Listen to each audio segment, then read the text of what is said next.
Hey guys, welcome back to this channel. In this video, I'll be showing you guys how you can upgrade your eco fish school. So do not throw away the shells you get from the ocean cleanup hobby because you do need that to upgrade your eco fish school. So right now, the current fish population is tranquil waters, and I think after that is the school of fishes, I believe.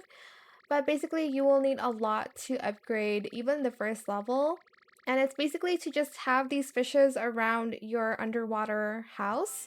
So it says the ecosystem is thriving with more fish. So current fish population is the Fleeting Shadows, which is the School of Fish one. But later, when you upgrade it in the Whalefall Canyon, I think you'll have different other variations of fishes that will be around your underwater house, so make sure you upgrade that as well. But that is it. I hope it was helpful for you guys. Don't forget to like, comment, share, and also subscribe to this channel if you haven't done that already.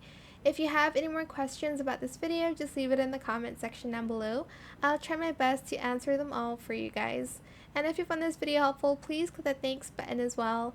That is it. Thank you so much for watching. Bye!